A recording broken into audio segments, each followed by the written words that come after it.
Welcome to our channel, everyone. We're excited to share the thrilling continuation of a shy girl's journey, where she discovers her doctor is not just a skilled professional, but also a young millionaire who might just steal her heart. Remember that breathtaking moment at the end of the story? Yes, the scene where she awakens from surgery to find him by her side, confessing his deepest feelings. That was a turning point that left us all speechless.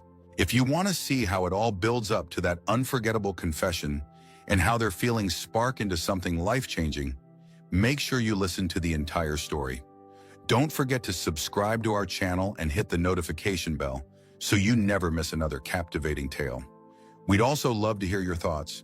Comment below and let us know your personal opinions. And if you have suggestions on where else we can share our stories, we're all ears. Ava Green took a slow, shaky breath as she stood in the bustling hospital waiting room, her gaze drifting over rows of vacant chairs and the tired faces of other anxious patients. The sterile smell of disinfectant hung in the air, occasionally interrupted by the faint aroma of antiseptic soap. Overhead, fluorescent lights buzzed quietly, illuminating the stark walls and glossy floor. Ava pulled her cardigan tight across her chest, seeking any scrap of comfort she could muster. Her best friend Mia sat close by, offering a supportive hand on her shoulder and a gentle, reassuring smile. "It's just a routine breast screening," Mia reminded her. She spoke softly yet firmly, as though attempting to soothe a frightened child. Her eyes shone with care and understanding, and Ava was grateful for that. Still, it was easier said than done to banish the anxiety gnawing at her core. Ava's thoughts flicked back to the moment, a few months before, when she'd felt the small, unfamiliar lump under her skin. Panic had flared in her chest, a dreadful echo of memories she wished she could forget. The weight of her mother's battle with breast cancer loomed over her, returning like a phantom whenever Ava glanced in the mirror or even thought about doctors. She hadn't told Mia the entire story yet, hadn't found the courage to say the words out loud. She delayed this visit over and over, hoping the lump might somehow vanish on its own, but it hadn't. Now forced to confront the possibility of a terrible diagnosis, Ava felt her palms grow clammy. "But what if my doctor is a man?" Ava voiced the question in almost a whisper, eyes darting toward the door that led deeper into the hospital corridors. She could hear the steady beeping of machines, the whoosh of automated doors, and the subdued hum of muffled conversations, sounds that only served to heighten her nerves.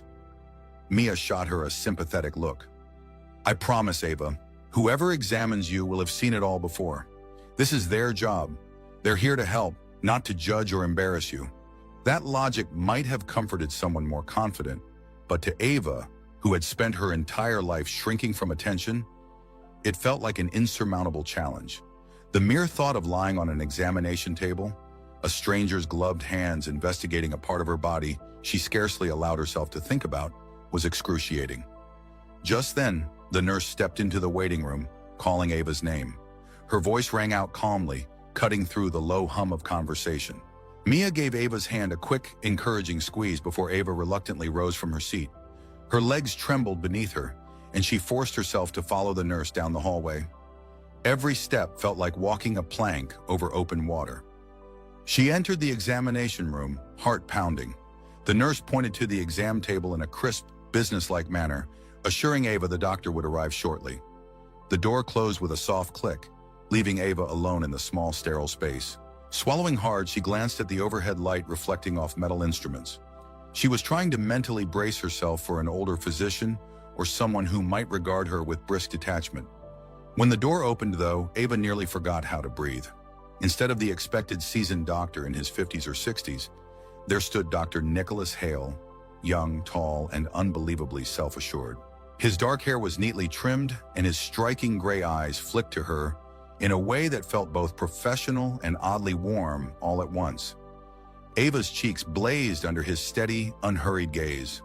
The white coat he wore enhanced his broad shoulders and composed posture, making him appear even more in control of the room. An immediate wave of embarrassment washed over her, and she considered fleeing. But as if sensing her tension, he gave a small, kind smile. "Good afternoon, Miss Green," he said, his voice smooth and measured. "I'm Dr. Hale. Ready for your screening?"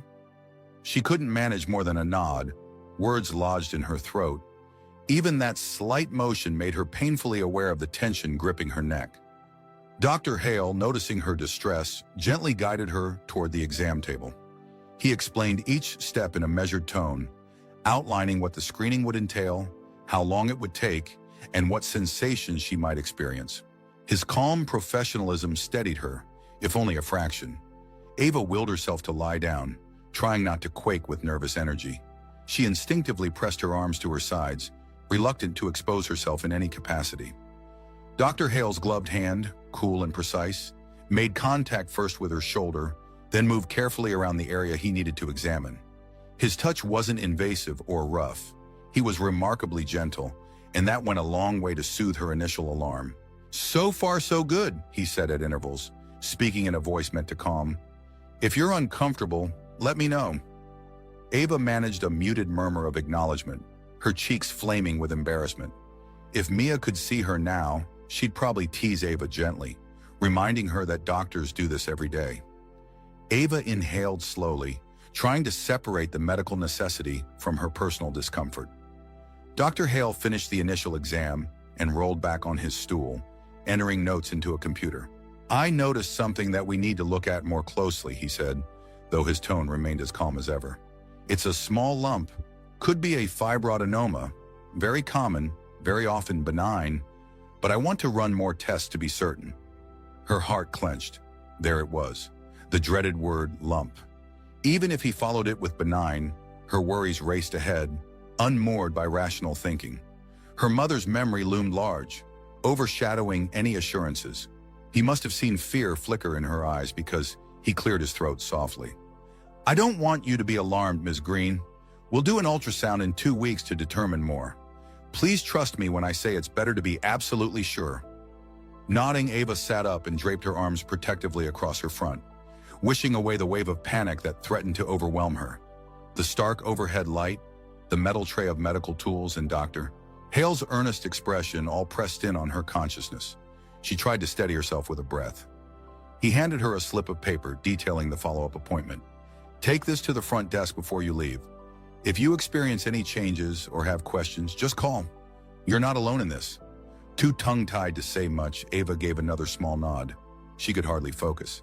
Thoughts of her mother, the terror of recurrence, and the bizarre, tingling warmth she felt whenever she met Dr. Hale's eyes jostled for prominence in her mind. She could barely mumble a "thank you" as she hurried out the door, her legs shaky. Outside, the crisp autumn breeze felt like a blast of reality against Ava's cheeks. The scuttle of fallen leaves along the sidewalk made her pause, momentarily lost in memories. Both of her mother's kind smile and the painful hospital corridors that had once felt far too similar to these. She was reminded of how much she loathed that environment of controlled sterility. Yet her life now required her to confront it once more. Thinking a latte might calm her, Ava slipped into her favorite cafe near the bookstore where she worked. Aromas of coffee beans and fresh pastries greeted her as she stepped inside. The warm, cozy ambience and the hiss of the espresso machine usually soothed her, but today, an undercurrent of anxiety still pulsed through her veins. She scanned the seating area for a familiar face or an empty table. Her gaze landed abruptly on someone who made her breath snag. Dr. Nicholas Hale, no white coat this time, just a crisp shirt and well-fitted trousers, sat near a window, stirring a cup of coffee in a slow, distracted manner. For a split second, she contemplated fleeing before he could notice her. Her eyes flicked to the door. That might have been the sensible option, but it was already too late. He looked up. Their eyes met, and recognition flashed across his expression. A small, polite grin curved his lips, and he gave a slight nod. "Oh, hello, Ms. Green," he greeted in a tone that mixed surprise with warmth. "Didn't expect to see you here." She stood frozen, clutching her purse strap as if it might anchor her. "Hello, Dr. Hale," she managed, hoping her nerves didn't show. He observed her for a moment, as though gauging her level of comfort. "You work around here?" "Yes," she said, gesturing vaguely toward the bookstore next door. "I'm there part-time." A flicker of genuine curiosity lit his eyes. "I see. Would you like to sit for a minute? I have a few minutes before I head back." Ava felt cornered, but also oddly touched by his invitation. She glanced at her watch, though she had a bit of time to spare. Sure, I guess." She lowered herself into the seat across from him, trying to regulate her breathing. He smiled, that same quietly confident expression she'd seen in the exam room. She stiffened, remembering how he'd discovered that lump so easily, how carefully his hands had moved. Warmth flooded her face again. She grasped the menu as a distraction, finally blurting, "I didn't expect to see you outside the hospital." He chuckled lightly. "Doctors do need coffee breaks too." His tone was disarmingly normal, which set her at ease. "If I'm honest, I'm a bit of a coffee addict. This place was recommended by a friend, and it's quickly become my favorite spot." She nodded, her nerves easing slightly. Somehow he managed to converse with her like an ordinary acquaintance, rather than a patient pinned under a clinical spotlight. They talked briefly about her bookstore job, her love of classic novels, and the satisfaction she found in matching readers with the perfect recommendation. Dr. Hale listened attentively, occasionally asking thoughtful questions or recalling a favorite author from his youth. Time slipped by so quickly that Ava nearly jumped when her phone's alarm buzzed, signaling the start of her shift. She stood quickly, anxious not to be late. "I should go," she said, fiddling with her phone. "I'll see you at your next appointment," he reminded her, but there was a softness in his voice. "And Ava, thank you for chatting with me." She departed feeling lighter, torn between curiosity and confusion over why her young, handsome doctor would be so interested in hearing her talk about books. Over the next 2 weeks, Ava alternated between fear and cautious optimism. Dr. Hale had suggested that lumps in young women were often benign, and logically, she understood the reassurance in those words. Yet logic struggled against the memory of her mother's final days. Days dominated by hospital corridors, whispered phone calls with specialists, and a quiet dread that never went away.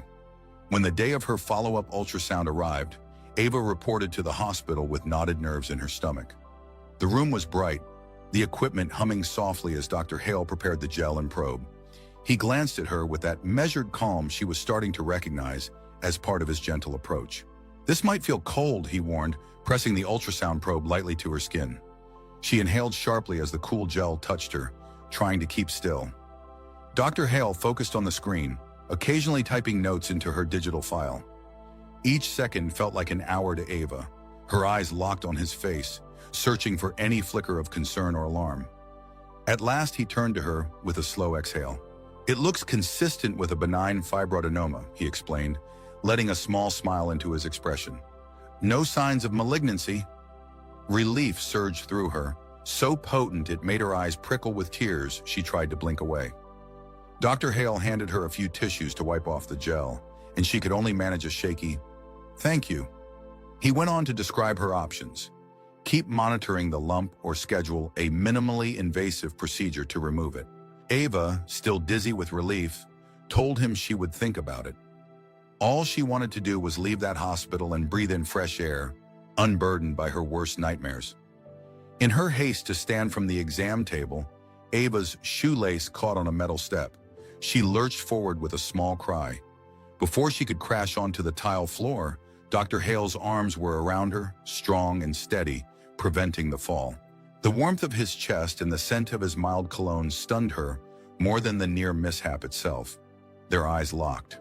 For just a heartbeat, Ava felt every fiber of her body respond to his closeness. Her mind dizzy with gratitude and something more. She jerked away, mumbling apologies, face flaming with embarrassment. He released her gently, a concerned line furrowing his brow. "Are you hurt?" No, I'm fine," she stuttered, avoiding his gaze. "I'm just clumsy." He let out a small laugh, but with unmistakable softness. "I'm glad you're not hurt. Take care, Ava." She clutched the paperwork outlining her follow-up plans, barely meeting his eyes. With a rushed goodbye, she fled the exam room, heart pounding. As she walked down the corridor, she couldn't shake the memory of his arms bracing her, or the subdued warmth in his gaze. A week passed in a blur. Ava was torn between relief that her scare seemed to be just that, a scare, and the nagging realization that Dr. Nicholas Hale was no ordinary doctor. She didn't know precisely why she felt that way. Perhaps it was his unwavering calm, or maybe that small spark in his eyes whenever he looked at her. Unable to sleep one restless night, she found herself browsing news articles on her phone. Her thumb hovered over a headline mentioning Hale Medical Group, a rising powerhouse in private healthcare. The moment she read the name, a jolt of curiosity spurred her to tap the link. The article described an empire of hospitals and clinics, all under the guidance of the Hale family, who had turned their private company into a billion-dollar corporation.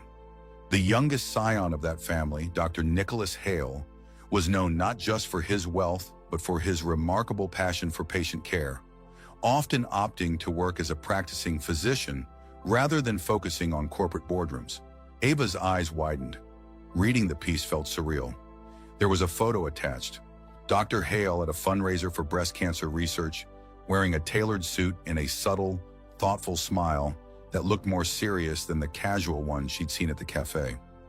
The text lauded him as the kind-hearted heir, an individual whose skills as a surgeon and deep empathy for patients set him apart.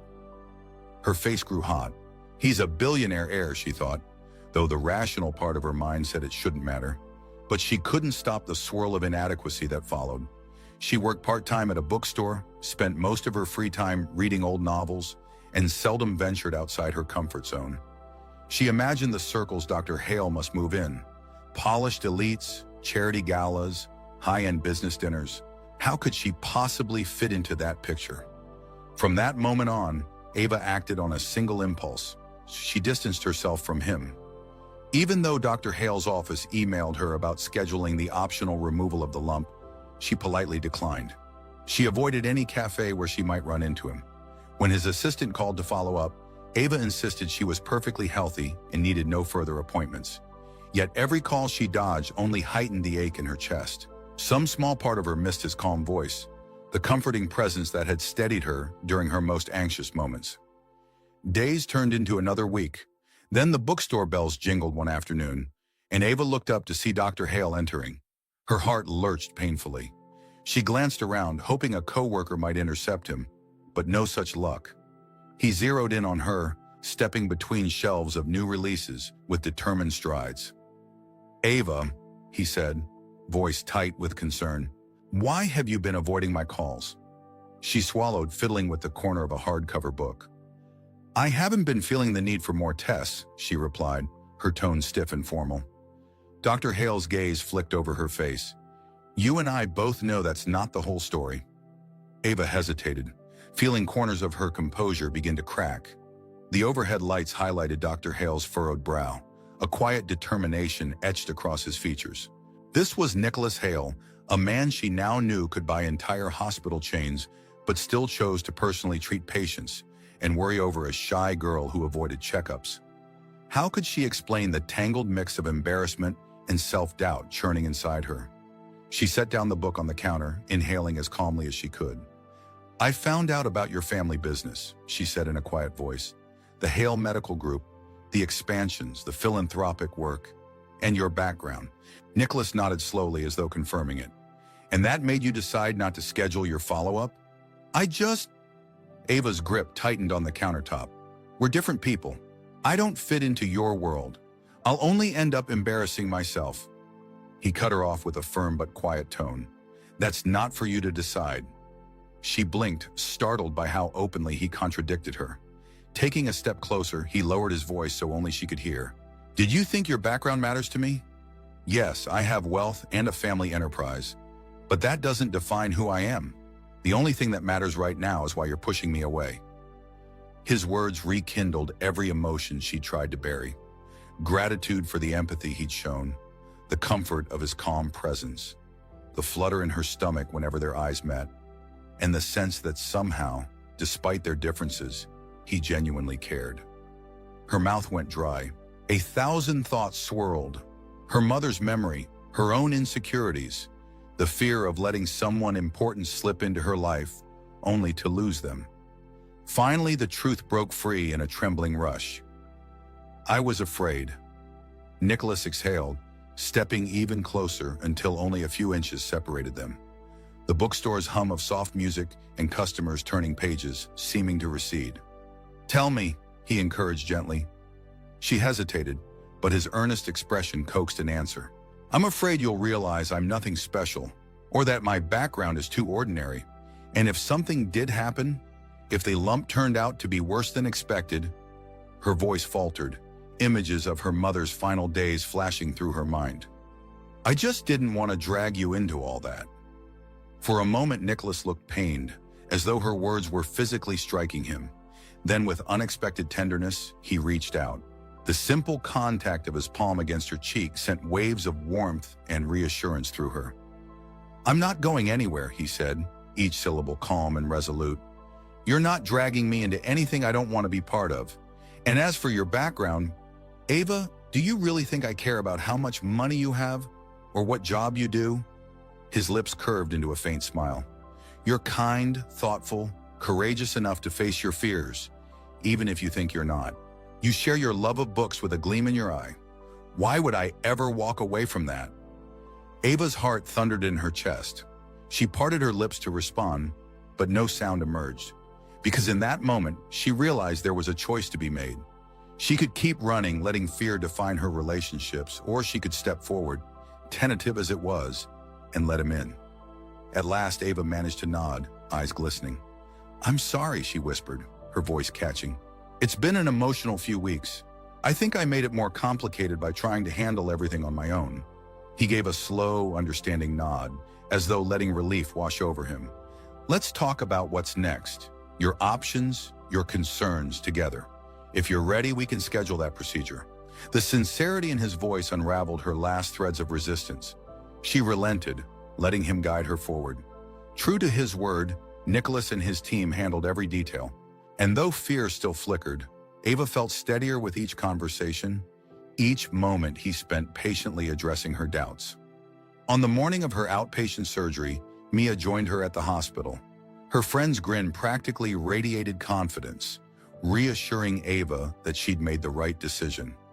Nicholas appeared shortly before the procedure, wearing scrubs and sporting a calm, resolute expression. A wave of comfort washed over Ava just seeing him.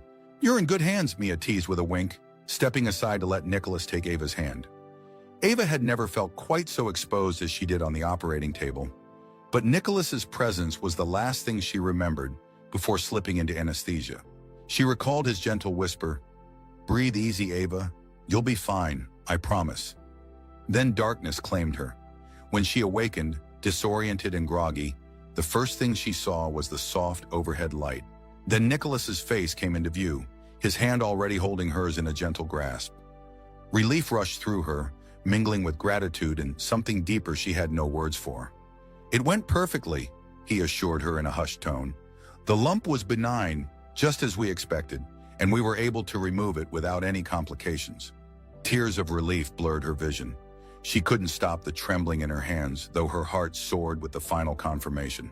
Nicholas squeezed her fingers, as if silently reminding her she wasn't alone in this. In that haze of post-operative calm and swirling emotion, Ava found clarity she'd been missing. Her eyes fixed on Nicholas, chest tightening, but not from anxiety this time. Leaning closer, he brushed a stray hair off her forehead. Her heart fluttered at the kindness in his eyes, the quiet strength that radiated from him. He hesitated, his own voice subdued by whatever storm of feeling lurked beneath. I've done my best to remain professional, he said softly, but I can't pretend anymore. I'm not just worried about you as a doctor. I care about you, Ava, deeply. She exhaled, letting a tear slip down her cheek. Nicholas, she began, searching for words and failing. Realizing that her gratitude, relief, and the tentative love that had been brewing inside her might only be fully conveyed in action, she carefully squeezed his hand. I'm so grateful for everything. And I care about you too. A faint, tender smile dawned across his face. Ava felt a rush of warmth, not from fever or nerves, but the realization that sometimes what feels impossible can become real if we let go of fear. After a year, Ava sat in a sunny hospital lounge, flipping through the pages of a glossy pamphlet about early breast cancer detection. Now volunteering at the hospital's community outreach program, she felt a sense of purpose guiding worried women, just as Dr. Hale had once guided her. Nicholas appeared in the doorway, that same comforting smile on his lips. He took her hand, now with a familiarity that spoke of countless quiet nights shared over takeout and weekends spent laughing at each other's teasing remarks. Their gaze met, and Ava's heart felt full. If someone had told her, back in the days she cowered in the waiting room, that she would find both healing and love under these fluorescent lights, she would have balked. But life has a way of leading us to the most unexpected outcomes when we summon the courage to face our fears.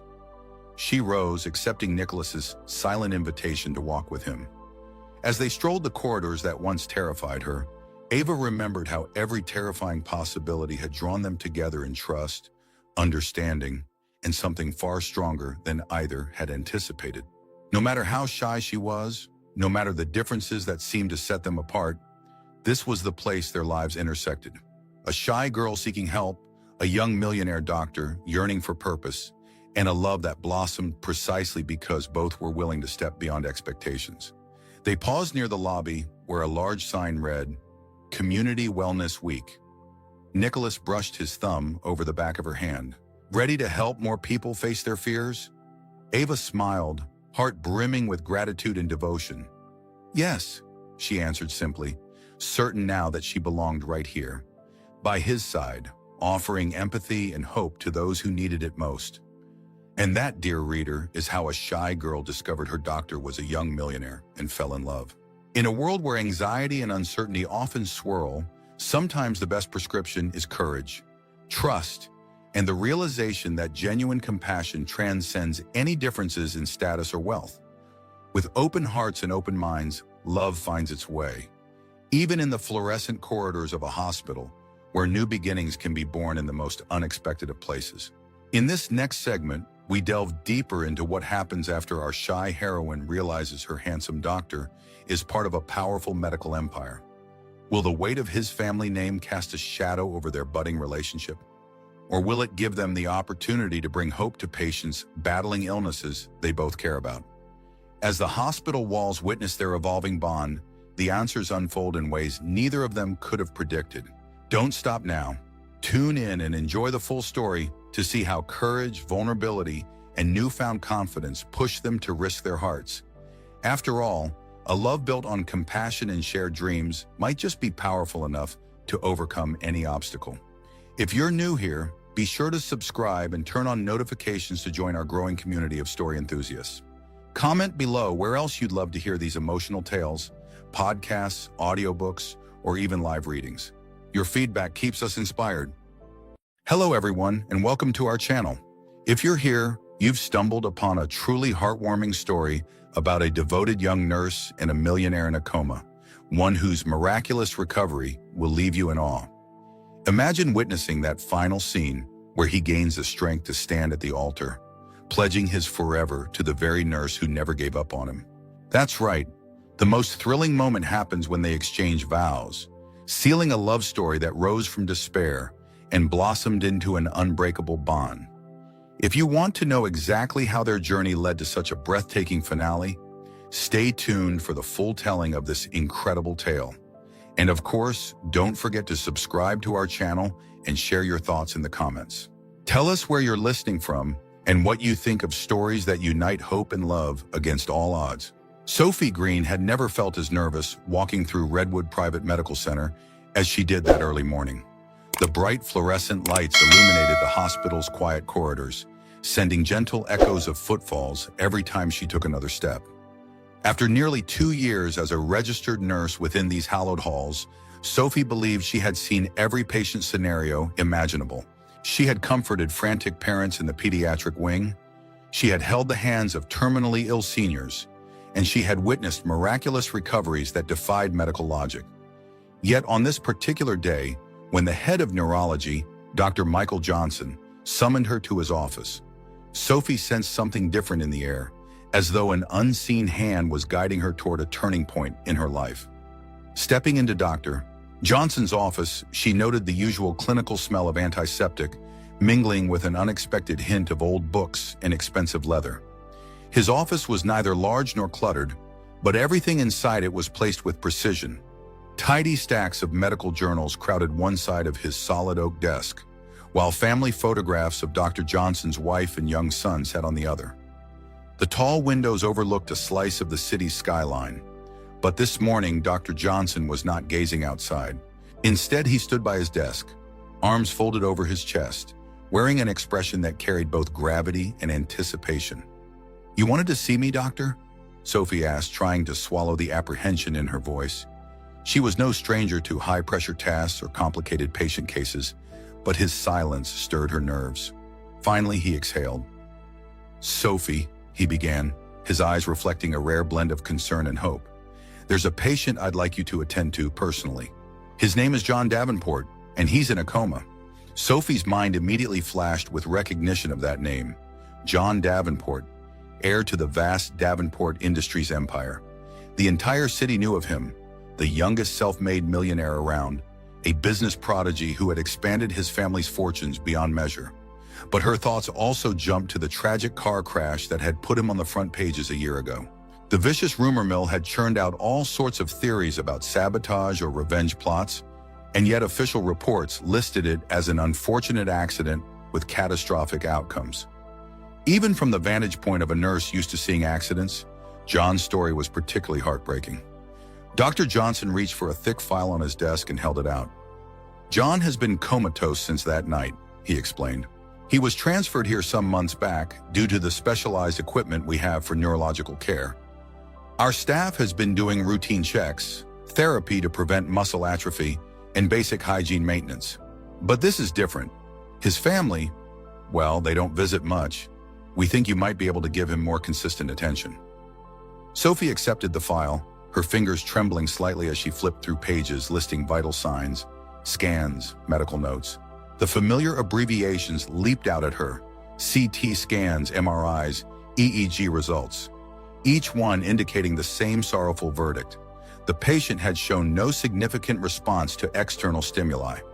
However, there were small glimmers in the notes, faint changes in brain activity that intrigued some of the resident neurosurgeons. She inhaled slowly, pushing down her own trepidation. "Why me, though?" she asked softly. "I mean, we have dozens of experienced professionals who handle coma patients." Shrafininum. She felt her cheeks warm. She wasn't doubting her own skills so much as wondering why Dr. Johnson believed she was the right choice above more senior colleagues. "Because you care," Dr. Johnson replied simply. "This is not just about adjusting IV lines or logging vital signs.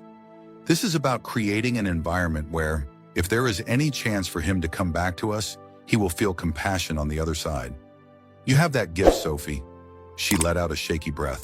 "Then I'll do it," she said. And from the moment she saw Dr. Johnson's somber smile of gratitude, Sophie realized that this wasn't just another patient. This was the start of a journey that would test every boundary of her heart and mind, and indeed, her entire life.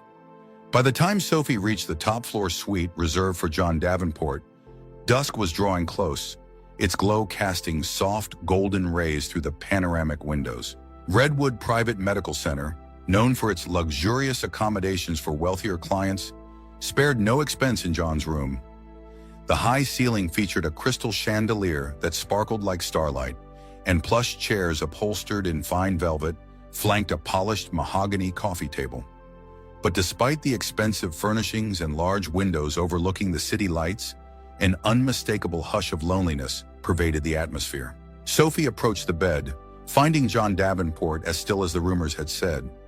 Tubes and wires connected him to monitors and IV stands, each machine blinking or beeping softly in a measured rhythm. Even in this condition, he exuded a quiet dignity. His face, pale from inactivity, still bore the refined angles of a once vigorous and handsome man. Sharp jawline, strong chin, and neatly kept hair, though it had grown a bit longer during his coma. She also noticed faint lines of worry etched into the corners of his eyes, as though the last expression he'd worn had been some form of deep concern or pain. Stirring herself from a momentary reverie, Sophie rolled up her sleeves and began her first task, bathing him. It was a routine process in many ways, methodical cleansing to maintain the patient's hygiene and circulation. She filled a basin with warm water, soaked a soft sponge, and started washing his arms. The tension in her shoulders eased somewhat as the familiar act of patient care replaced her swirling thoughts. This was her calling. Patients were not mere tasks or burdens to her. They were human beings worthy of respect and empathy, no matter how silent their condition. She found herself speaking quietly as she worked, her words a gentle murmur in the quiet suite. "It's a lovely evening outside, Mr. Davenport," she said, though she felt odd at first. She had been taught in nursing school that coma patients might retain some auditory comprehension, but it was impossible to prove absolutely. Still, she believed in the power of the human spirit. "I wonder if you can hear me. The sun is setting, and the sky's got this fiery orange color. You'd probably appreciate the view up here. It's spectacular." Of course, John offered no visible response. The heart monitor displayed its typical rhythmic lines, and his expression remained peaceful. Yet Sophie noticed a small spike in her own pulse as she carefully shifted the blanket to wash his chest. Perhaps it was merely the tension of day one on this challenging assignment, or maybe there was something else. She caught herself imagining him suddenly opening his eyes to see a stranger sponging him clean. The thought made her cheeks flush, and she shook her head. This was strictly professional, she reminded herself, yet the intangible aura around him left her oddly unsettled. She recalled rumors that once painted John as aloof, a man who made business deals with merciless efficiency.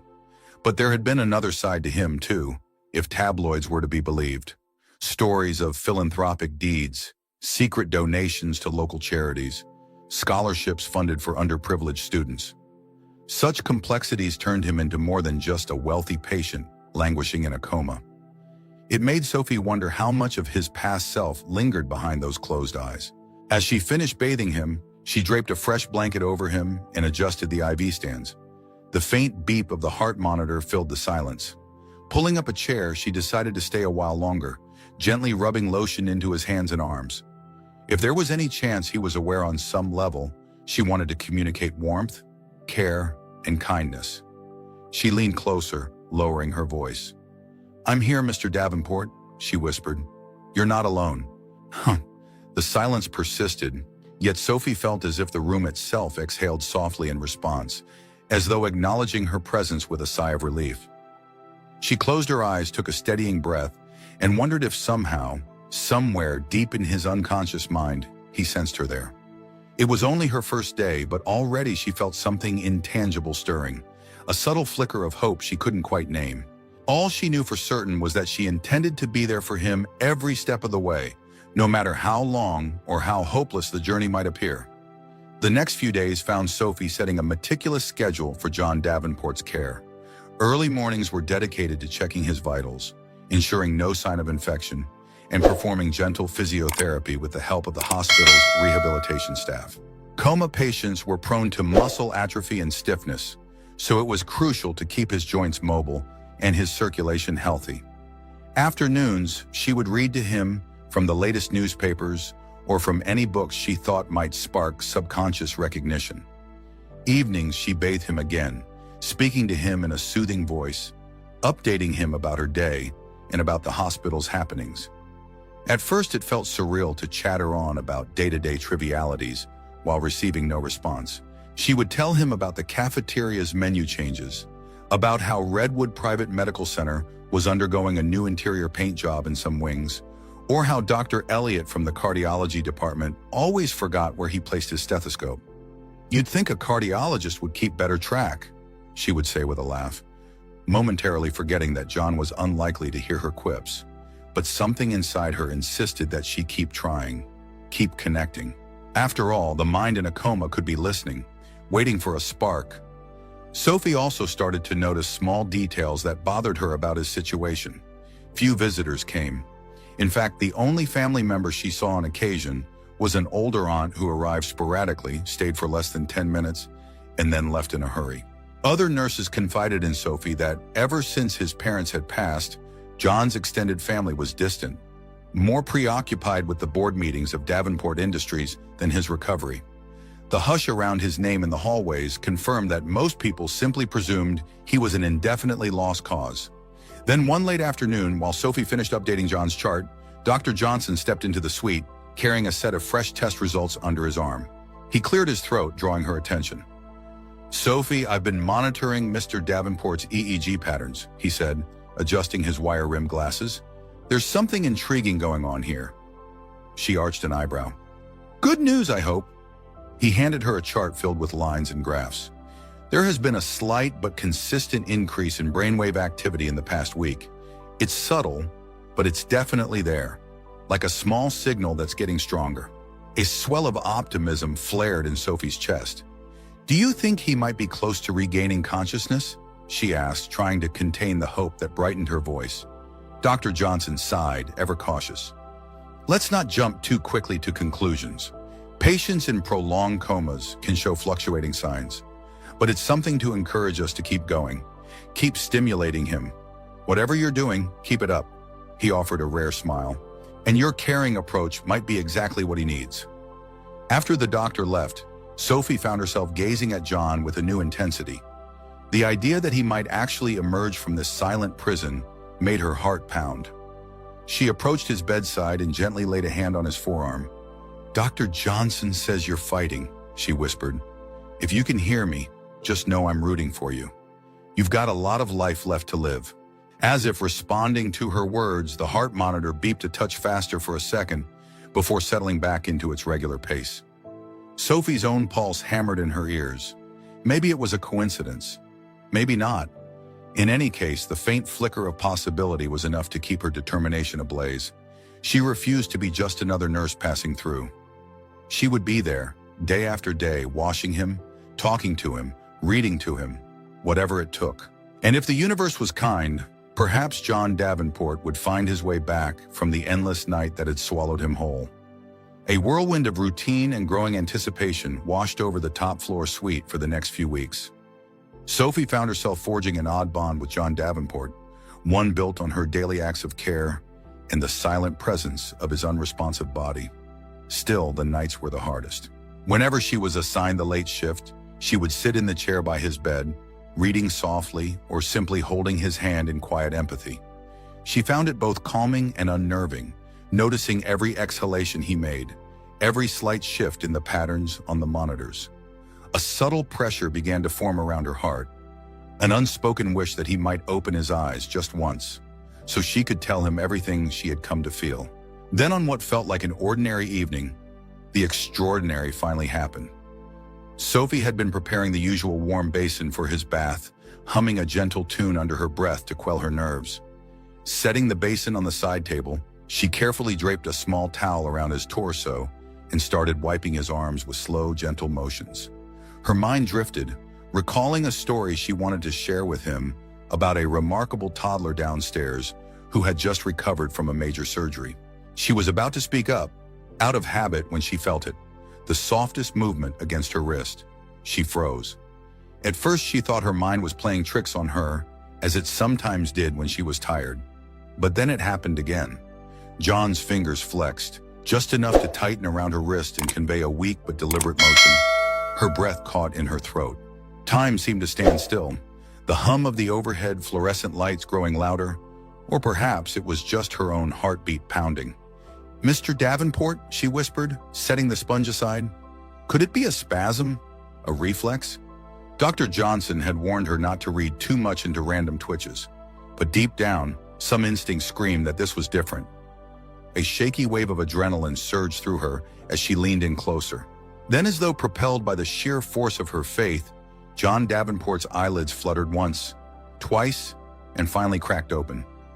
His gaze, clouded with confusion, settled on her face. A moment of frozen disbelief consumed Sophie as she gazed into the eyes of a man she had known only in stillness. Her heart hammered like a drum in her chest. She didn't dare move, didn't dare breathe, afraid that if she broke the moment, he would slip back into the void. His lips parted, a harsh rasp emerging from his throat, a sound shaped by an entire year of disuse. "Who?" he managed, voice raw as gravel. Sophie's entire body trembled. She felt tears prick at the corners of her eyes, and it took her a moment to realize she was gripping his hand so hard her knuckles were white. Releasing a shaky breath, she fumbled to press the emergency call button on the wall behind her. The alert buzzed throughout the hallway, summoning help. She tried to focus on John, to convey calmness, but her emotions were too strong. "It's okay," she whispered, swallowing back tears. My name is Sophie. You're in Redwood Private Medical Center. You're safe, I promise. He blinked slowly as though trying to piece together each word. A look of immense confusion and vulnerability clouded his expression, but there was also something else in his eyes, something that recognized her in a way words failed to convey. Before either of them could speak again, a flurry of activity burst into the room. Nurses, medical staff, Dr. Johnson himself, all moving with urgent precision. In seconds, Sophie found herself swept aside so that the doctors could examine him, check his vitals, and ascertain the miraculous truth. John Davenport had awakened from his year-long coma. Sophie stood by the wall, tears streaming down her cheeks, her body still quaking with adrenaline. Through the chaos, John's gaze flicked her way once or twice. He seemed unable to hold focus for more than a moment, drifting in and out of awareness as the medical team went to work. Yet Sophie felt an inexplicable tether, as though a profound connection had just shifted, weaving their fates together in ways neither of them could have predicted. The rest of the hospital staff seemed caught up in the medical marvel. But deep in Sophie's heart, she felt it was more than a medical event. It was a miracle born of hope, perseverance, and love's gentle persistence. Those next days were an emotional roller coaster for everyone involved, especially John Davenport and the medical team.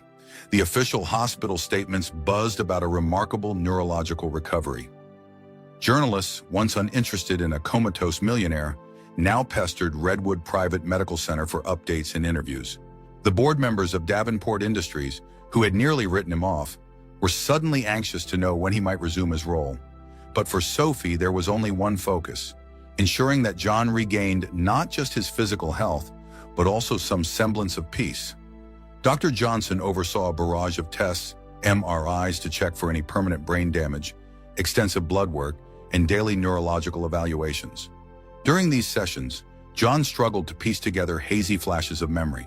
He recalled nothing of the accident, only the recollection of a dark night, wet pavement, and the sensation of sharp dread seconds before everything went black. Attempts to reconstruct that final night were met with mental blocks that left him sweating and agitated. Sophie would place a reassuring hand on his shoulder and guide him through calming techniques. Sometimes her presence alone seemed to ground him, easing his frustration when the answers stayed out of reach. Her compassion went beyond standard nursing duties.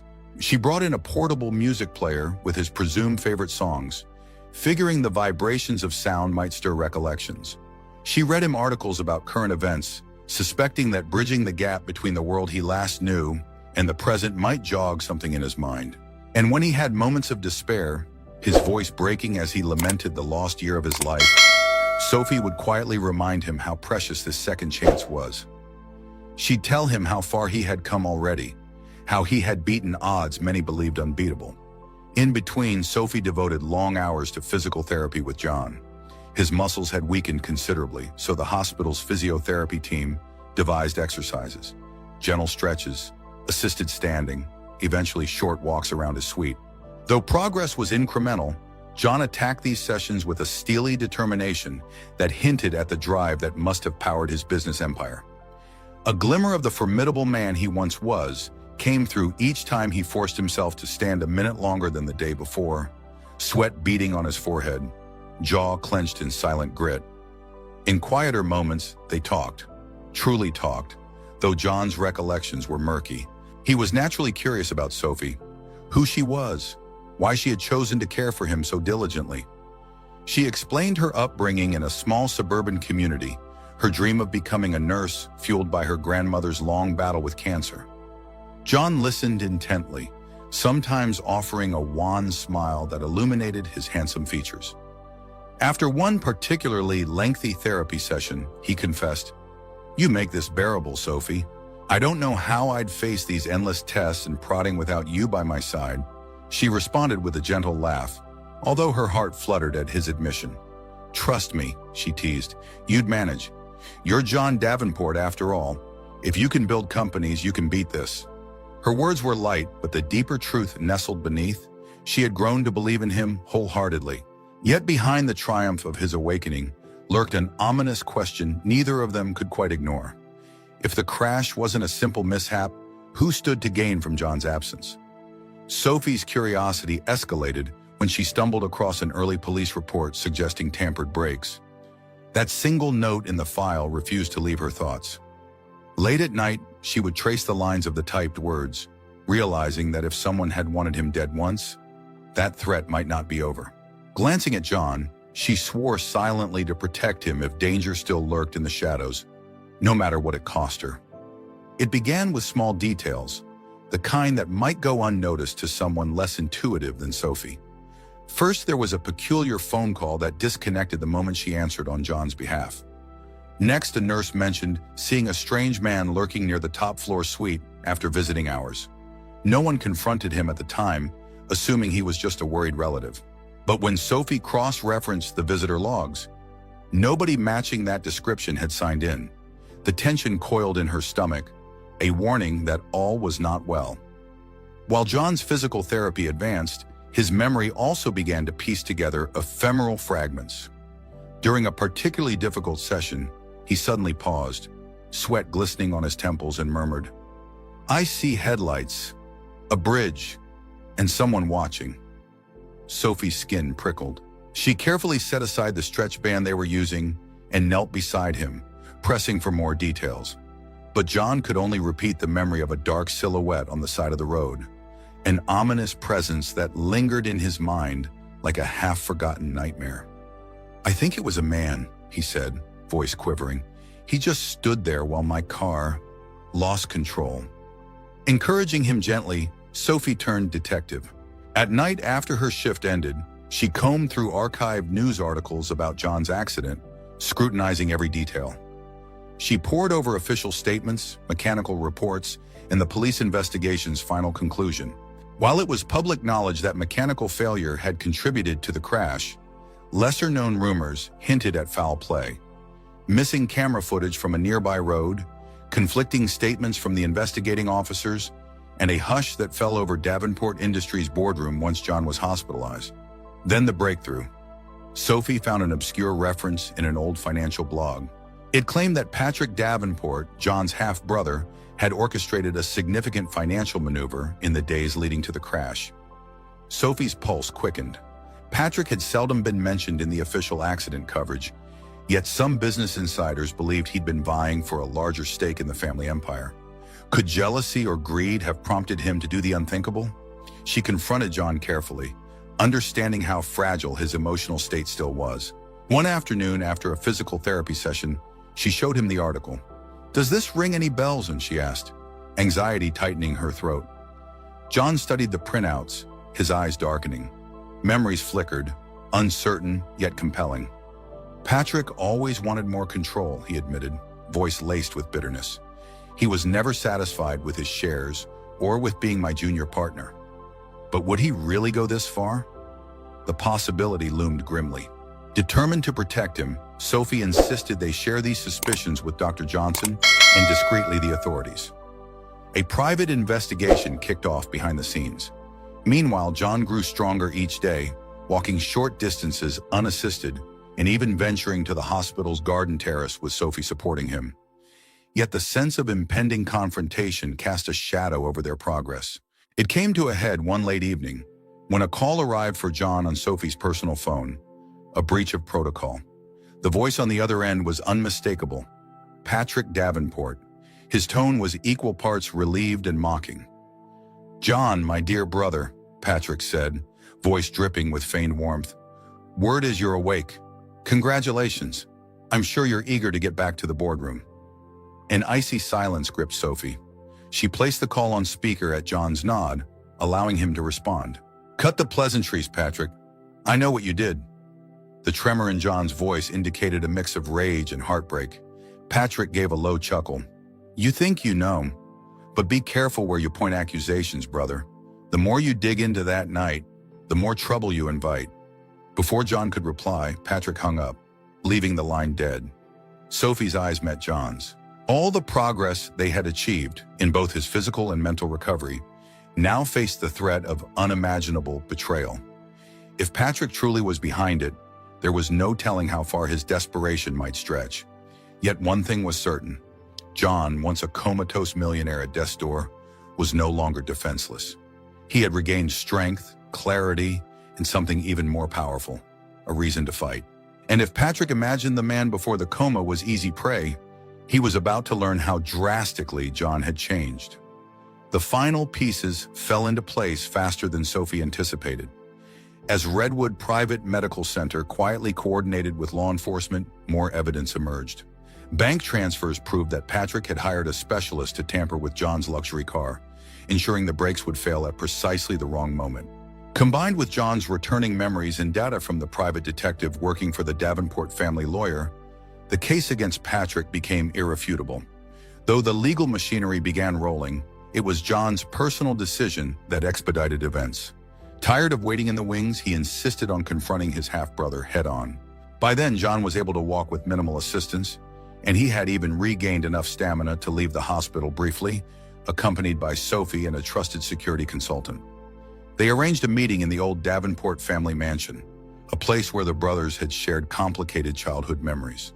The estate's large entrance hall was dominated by a majestic spiral staircase, stained glass windows, and portraits of generations of Davenports. Sophie felt a chill stepping inside, partly from the opulence and partly from the tension in John's posture.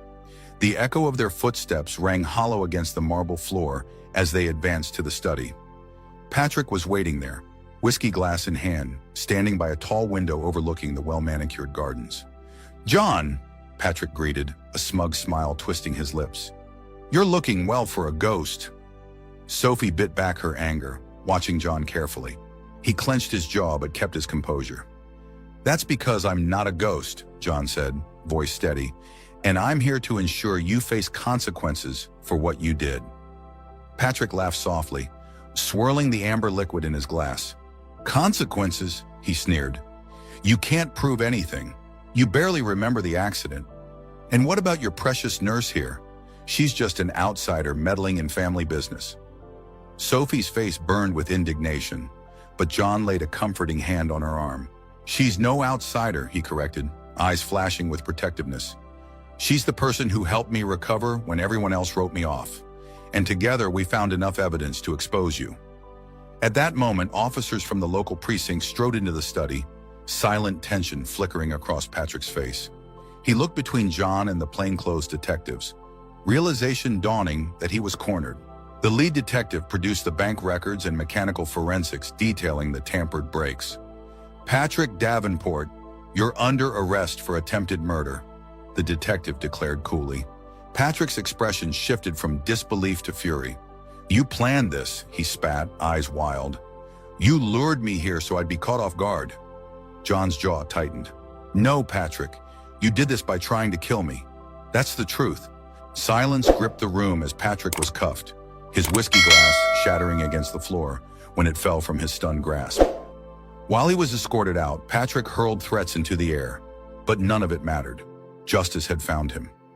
The study fell quiet, leaving John and Sophie alone with a scattering of stunned security staff and the faint echo of police radios in the background. They locked eyes. A wave of relief, heartbreak, and triumph washed over them simultaneously. Sophie's lip trembled as she stepped closer. "It's done," she whispered, reaching for his hand. "You're free."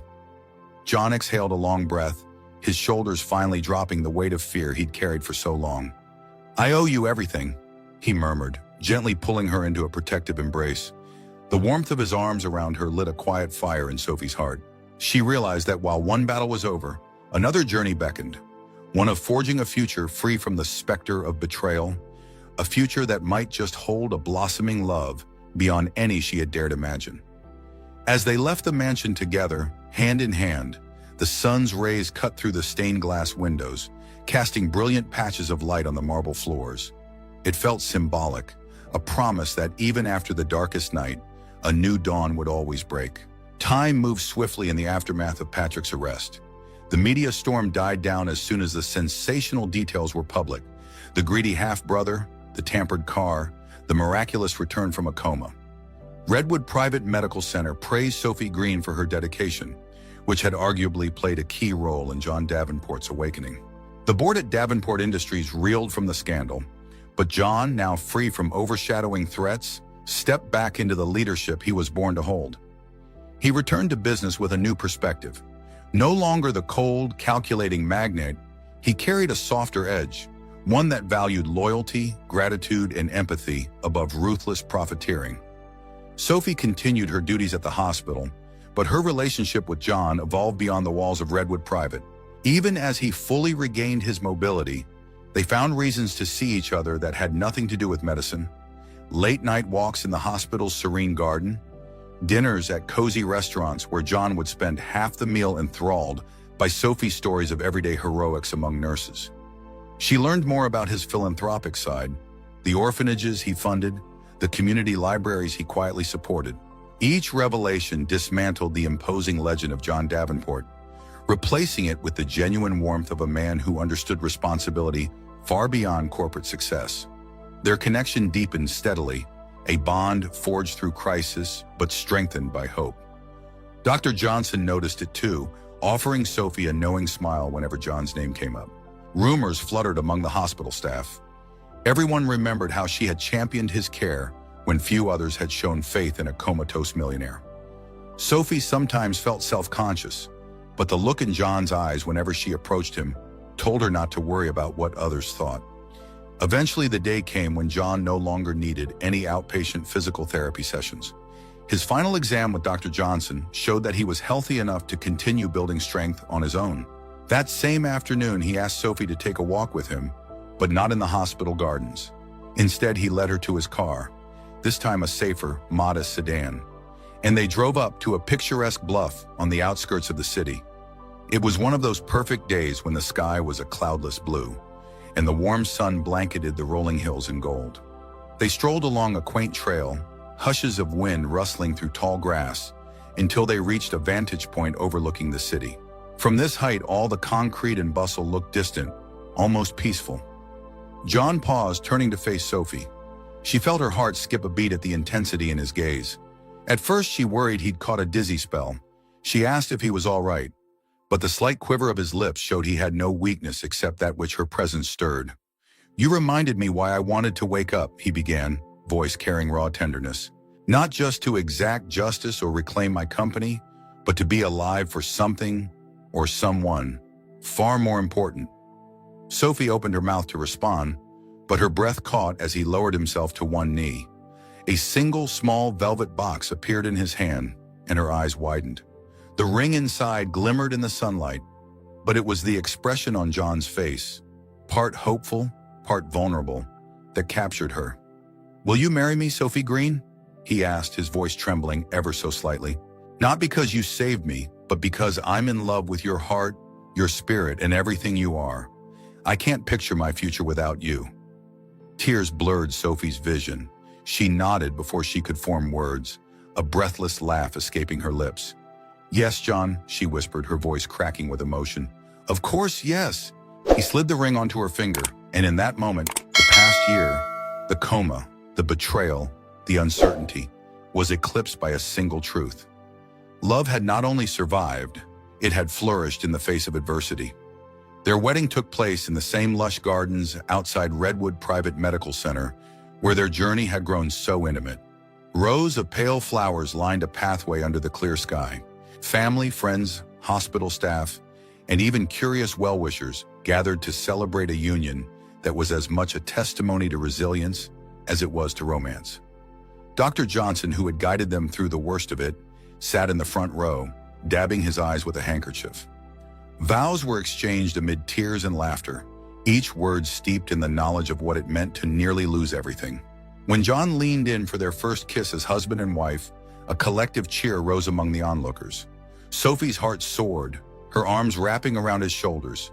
The man whose body she once bathed in silent hope was now fully alive in her embrace, both of them adrift in an indescribable joy. As the festivities wound down, they slipped away from the crowd to share a quiet moment. Standing together beneath a flowering arch, Sophie rested her head on John's shoulder, gazing at the horizon painted in the warm hues of twilight. "I never imagined my life would take this turn," she whispered.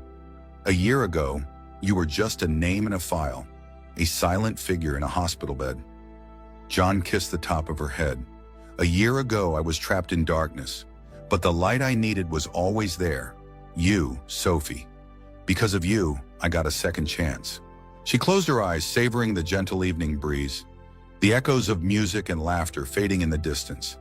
In that timeless space, she recalled how close John had come to dying, how close they both came to never knowing each other at all. It felt like standing on the precipice of a miracle, one that promised a future far brighter than any she'd dared to dream. Hand in hand, they walked back to their guests, ready to face whatever life would bring next, together. Thank you for joining us on this heartfelt journey. Our channel thrives because of listeners like you who believe in the power of a touching story filled with devotion, mystery, and ultimate triumph. By now, you know the twists and turns that led our young nurse to care for a millionaire in a coma, and how their lives intertwined in ways neither could have foreseen. Through selflessness, faith, and resilience, they unraveled the truth behind his accident, ultimately emerging stronger and closer than ever before. If this story resonated with you, remember to subscribe so you won't miss any of our future stories brimming with hope and inspiration. We'd love to hear your personal take on this journey. Did any particular moment capture your heart? Leave your comments below and don't hesitate to share your location or platform so we can continue delivering uplifting tales worldwide.